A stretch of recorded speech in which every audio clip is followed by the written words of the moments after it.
नमस्कार दोस्तों, स्वागत है आप सबका भद्रा इस अकेडमी में। आज का डेट है 29 मई 2023 और करंट अफेयर्स के डेली न्यूज के एनालिसिस में मैं शुभोदीप आप सभी का स्वागत करता हूं। आगे बढ़ते हैं, बट अगर आपको इस पूरा वीडियो का पीडीएफ डाउनलोड करना है तो नीचे डिस्क्रिप्शन सेशन में लिंक दिया हुआ है, आप वहां पर जाकर सीधा इस पीडीएफ को डाउनलोड भी कर सकते हैं। चलिए, सबसे पहला आज का जो यहाँ पे न्यूज देख रहे हैं वो है असम ट्रिब्यून से लिया गया है and this news is related to the tourism sector in Assam. अगर आप पास्ट ईयर के एपीएससी के मेंस के क्वेश्चंस को देख लीजिएगा, जी हाँ दोस्तों, आप लोग जो मेंस दे रहे हैं उनके लिए अभी फोकस थोड़ा ज्यादा बढ़ गया है, राइट। प्रीलिम्स वाले गुस्सा मत जाना क्योंकि eventually you also need to give the means, right. Anyways, so हाँ, उन्हीं के लिए ये स्पेसिफिकली दैट टूरिज्म सेक्टर का ग्रोथ इन असम में कैसा था, अभी कैसा हो रहा है।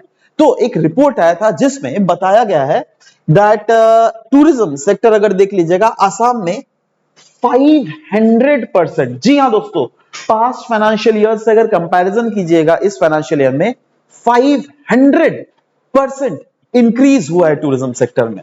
और बोला गया है दैट अनडाउटेडली असम में देख लीजिएगा टूरिज्म सेक्टर का पोटेंशियल बहुत है, इमेंस पोटेंशियल। उसीलिए बोला गया है despite the immense potential of tourism sector in Assam, growth जो है ना टूरिज्म सेक्टर का उतना ज्यादा नहीं था इन रीसेंट ईयर्स, बट इस फाइनेंशियल ईयर से देखने को लगा है 5% increase in tourism footfall in Assam as compared to the previous year. So वही बोला गया, देख रहे हो, 5% increase as compared to the previous year. तो सवाल होता है that what could have been the possible reasons behind it. Of course कुछ तो सरकार के द्वारा हेल्प हुआ होगा या फिर कुछ तो ऐसा चीज लिया होगा जिससे टूरिज्म सेक्टर को प्रमोट करने के लिए कुछ काम की गई होगी। तो वो क्या है? अनडाउटेडली गवर्नमेंट जो है बहुत इंपॉर्टेंट थ्रस्ट दे रहा है टूरिज्म सेक्टर को प्रमोट करने के लिए। जैसे अगर आपको पता होगा दोस्तों, पिछले साल ही न्यूज में था शंकरदेव सर्किट के बारे में, राइट। तो शंकरदेव सर्किट क्यों करवाया जा रहा है, मतलब क्यों एक प्लान किया जा रहा है on the lines of Ramayana circuit, जिससे असम में टूरिज्म सेक्टर को थोड़ा ज्यादा बूस्ट दिया जा सके। तो अनडाउटेडली सरकार तो यहां पे बूस्ट दे रही है, बट साथ ही साथ असम में लॉ एंड ऑर्डर सिचुएशन जो कि काफी ज्यादा पुअर था पहले के समय में, उसको काफी ज्यादा लगाम दिया गया। इनफैक्ट उल्फा से भी अगर आपको पता होना चाहिए दैट उन्होंने एक पीस एग्रीमेंट साइन किया था गवर्नमेंट के साथ। तो ये क्या है? सरकार का इनिशिएटिव जिससे लॉ एंड ऑर्डर सिचुएशन को ज्यादा काबू पाया जा सके। यस, एब्सोल्युटली वही किया जा रहा है। और इससे क्या हो रहा है? इनडायरेक्टली मिलिटेंट एक्टिविटीज भी घट रही है। यही नहीं, एक कोविड इंड्यूस्ड जो डिक्रीज इन टूरिज्म हुआ था ना, कोविड कब हुआ था? कोविड 19 था, मतलब 2020 को हमको कोविड देखने को मिला था स्पेसिफिकली, बट 20 के बाद 21 में भी लोग थोड़ा डरे, बट धीरे धीरे 22 में लोग खुलने लगे हैं, है ना, क्योंकि कोविड धीरे धीरे खत्म हो रहा है ना। तो इसीलिए यस, हम बोल सकते हैं दैट कोविड इंड्यूस जो इंपैक्ट डिक्रीज हुआ था ना टूरिज्म का, उससे उभरने लग गया है सेक्टर, राइट। इसीलिए असम में ये सेक्टर बढ़ने लग गया। और भी बहुत सारे रीजंस है। अगर बात करें तो पहला है नंबर ऑफ बंद। पहले क्या होता था, बहुत सारे ऑर्गेनाइजेशन बोलते थे नहीं नहीं आसाम बंद है, आसाम बंद। अब आसाम बंद मतलब आसाम में ट्रांसपोर्टेशन बंद, आसाम में सब कुछ ओवरऑल ट्रांसपोर्टेशन बंद। ट्रांसपोर्टेशन अगर बंद कर दोगे तो लोग टूरिज्म करेंगे, तो करेंगे कैसे, राइट। तो वो चीज बंद जो है बहुत हद तक घट गया।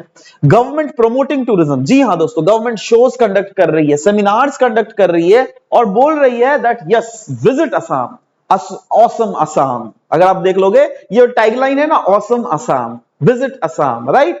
In fact G20 recently summit carry out किया गया था असम में। आप देख लोगे दैट आईपीएल के मैचेस होते हैं, है ना, बहुत समय इंटरनेशनल मैचेस होते हैं, है ना। तो व्हाट इज दिस, क्यों असम में कैरी आउट किया जाता है? जिससे लोग बाहर से असम में एज अ टूरिज्म पर्पस के लिए आ सके, राइट। तो ये सब इनिशिएटिव है ना टूरिज्म का रिलेटेड, राइट। वही नहीं, development of facility, that is अभी विजिटर्स जो है ना ऑनलाइन ही अपना होटल बुक कर सकते हैं, जीप बुक कर सकते हैं, एलिफेंट सफारीज बुक कर सकते हैं। अगर आपको से फॉर एग्जांपल आप काजीरंगा में विजिट करना चाहते हो, सब कुछ ऑनलाइन कर सकते हो, है ना। तो क्या टेंशन है भाई?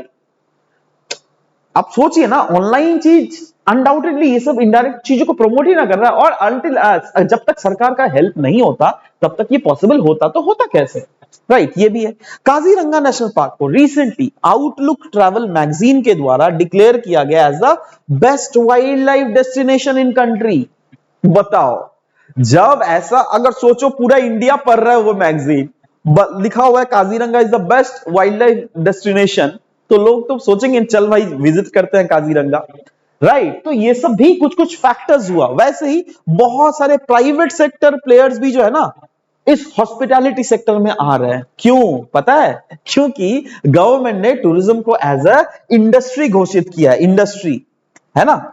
जब स्टेटस दे दिया जाता है ना कोई भी सेक्टर को इंडस्ट्री का, तो वहां पर पैसे के इनफ्लो आने स्टार्ट हो जाते हैं, है ना। और सोचो ना आप, पूरा दुनिया, इंडिया की इन्वेस्टर्स, दुनिया भर से इन्वेस्टर्स यहां पर अगर इन्वेस्ट कर रहे हैं कोई सेक्टर में, तो वो लोग क्या बैठे रहेंगे क्या? वो लोग पैसा देकर चुप रहेंगे? नहीं ना, कुछ तो ऐसा बैकएंड में काम करते ही होंगे ना जिससे इस सेक्टर को प्रमोट किया जाए। Yes, these all are the reasons जिसके कारण ओवरऑल टूरिज्म सेक्टर असम में अगर देख लीजिएगा बहुत ही ज्यादा बढ़ रहा है, राइट। बट यहां पे कुछ प्रॉब्लम्स भी हैं, और वो प्रॉब्लम्स क्या है? ज्यादातर जो टूरिस्ट आ रहे हैं यहां पर देखा जा रहा है वो या तो काजीरंगा विजिट कर रहे हैं, काजीरंगा नेशनल पार्क, या फिर कामाख्या टेम्पल के लिए ही आ रहे हैं। अब क्या यही दो क्या टूरिस्ट साइट है आसाम में? नहीं ना, बहुत सारे टूरिस्ट साइट है ना। पोबितोरा वाइल्ड लाइफ सेंचुरी ले लो आप, नौगांव में देख लो, वो महामृत्युंजय मंदिर देख लो शिवलिंग वाला, बहुत दुनिया का, एशिया का सबसे बड़ा। तो ऐसे बहुत सारे टूरिस्टिक साइट्स हैं। तो इसीलिए तो स्टार्टिंग में मैंने क्या बोला था, though there is huge potential of tourism in Assam, but क्या वो टूरिज्म हम लोग एक्सट्रैक्ट कर रहे हैं उसका potential? This is the matter to be discuss. Anyways चलिए आगे बढ़ते हैं। नेक्स्ट जो न्यूज है अगेन ये असम ट्रिब्यून से लिया गया है, एंड ये बात करता है कैसरे हिंद के बारे में। कैसरे हिंद एक बहुत ही खूबसूरत बटरफ्लाई है जो क्या रिसेंटली आपको देखा गया था अरुणाचल के मेचुका में, right. So that's why this was there in news. But हमारे लिए क्या काम का है? हमारे लिए है असम बटरफ्लाई के बारे में। अगर आपके कल यूपीएससी का पेपर देखा हुआ तो आपको समझ में आ गया होगा, है ना, दैट और यूपीएससी का जब ट्रेंड एपीएससी भी फॉलो कर रही है, इस बार तो हम लोगों ने देख ली लिया एपीएससी में क्या हुआ, राइट। तो कल को ऐसा टफ क्वेश्चन एपीएससी भी पूछ सकती है। सो हम लोग को क्या करना है? हम लोग को फुल स्ट्रेंथ रखना है दैट कितना भी नेगेटिव क्वेश्चन क्यों ना आ जाए, we should be prepared enough for these kind of question. So what this question is talking about, that yes इसको स्पॉट किया गया था अरुणाचल के मेचुका में। तो anyways that is not our concern, our concern is about कैसरे हिंद। What is this butterfly all about? ये इसका मतलब कैसरे हिंद मतलब emperor of India, right. Urdu लफ्ज है ये, उसका मतलब होता है इंपरर ऑफ इंडिया, राइट। ये एक स्टेट बटरफ्लाई है अरुणाचल प्रदेश का, और ये जो है ना broad leaved temperate evergreen forest के ऊपर के कैनोपी में ही ज्यादातर फ्लाई करती है। और ये कहां कहां मिलता है इंडिया में? वेस्ट बंगाल में, मेघालय में, असम, सिक्किम, मणिपुर में भी मिलता है। ईस्टर्न हिमालय में तो खैर मिलता ही है, जिसमें अरुणाचल आपके इधर पटकाई भूमि इधर वाले रीजन्स में तो है ही है, नामदफा, राइट, ये सब में भी है। अच्छा, इसको इंडिकेटर स्पीशीज भी बोला जाता है। इंडिकेटर स्पीशीज मतलब क्या है पता है? ये वैसे स्पीशीज होते हैं जो अगर कोई भी रीजन में रहते हैं तो वो इंडिकेट करते हैं दैट वहां की इकोलॉजी बहुत अच्छी है, क्योंकि वो जो है ना कीस्टोन स्पीशीज होते हैं ज्यादातर, है ना। जैसे कीस्टोन स्पीशीज मतलब क्या? अगर वो स्पीशीज है तो वहां की इकोलॉजी बहुत अच्छा है, बट अगर वो स्पीशीज अगर खत्म हो गई ना तो वहां की इकोलॉजी बिगड़ सकती है ना। ऐसा इंडिकेशंस होता है, these are the keystone species. In fact ये बटरफ्लाई सिर्फ इंडिया के तो डिफरेंट रीजन्स में है, बट इंडिया ही नहीं, Nepal, Bhutan, Myanmar, Laos, Vietnam, southern China तक भी है। इसके प्रोटेक्शन स्टेटस की अगर बात करें तो आईयूसीएन के में नियर थ्रेटेंड स्पीशीज में ये लाई करते हैं। वैसे ही साइट्स के अपेंडिक्स 2 और वाइल्ड लाइफ प्रोटेक्शन एक्ट 1972 के शेड्यूल 2 में ये स्पीशीज लाई करता है, right. Next guys, we will be talking about olive ridley turtle documentary. एक रिलीज किया गया था केरला स्टेट बायोडायवर्सिटी बोर्ड के द्वारा, और उन्होंने ही दिखाया था इस डॉक्यूमेंट्री में दैट वो लोग क्या कर रहे हैं ऑलिव रिडली टर्टल को अपने बीच में बचाने के लिए। तो इसीलिए this was there in news, ये नाउन टू अर्थ से न्यूज लिया गया है। अब हमें समझना है दैट ऑलिव रिडली टर्टल के बारे में, राइट। ये जो है ना one of the smallest C turtles है हमारे अर्थ में। बहुत छोटे छोटे सी टर्टल्स होते हैं जिसका शेल का ये जो पीछे का शेल का कवर है ना, ये ऑलिव ग्रीन कलर का होता है, इसीलिए इसको बोला गया है olive ridley turtle, right. In fact they can grow up to 2.5 feet in length. Can grow बोला गया, वैसे तो छोटा है usually, but yes they can grow up till that length. और इसका वे भी हो सकता है 30 से 45 ग्राम तक। फूड, इनका जो ज्यादातर फूड होता है वो श्रिम्प होता है, क्रैब, मोलसेस, फिशेस या फिर different other sort of crabs भी ये खाते हैं। इसके बारे में एक बहुत इंपॉर्टेंट फीचर है जिसको हम लोग कहते हैं अरीबादा। अरीबादा का मतलब होता है arrival by the sea in Spanish, right. और इस अरीबादा को क्या होता है, मास नेस्टिंग एक्टिविटीज को अरीबादा कहता है। जब भी ये बीचेस में आता है ना अपने बच्चों को नेस्ट करने के लिए, उस फिनोमिना को अरीबादा कहता है, ठीक है।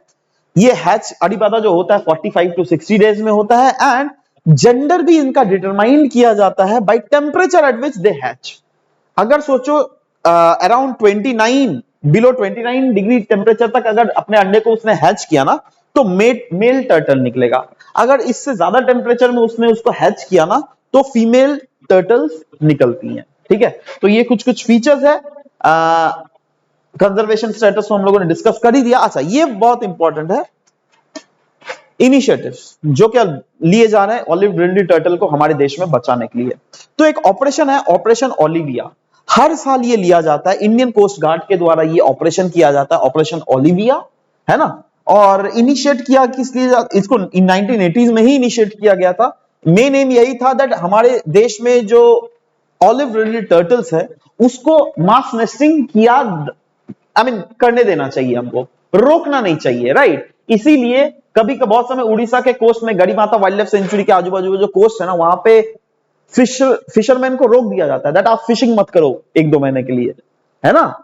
इसके कारण इतना ज्यादा इंपॉर्टेंट है, आप समझ रहे हैं। और वो किस ऑपरेशन के अंडर, ऑपरेशन ओलिविया के अंडर किया जाता है।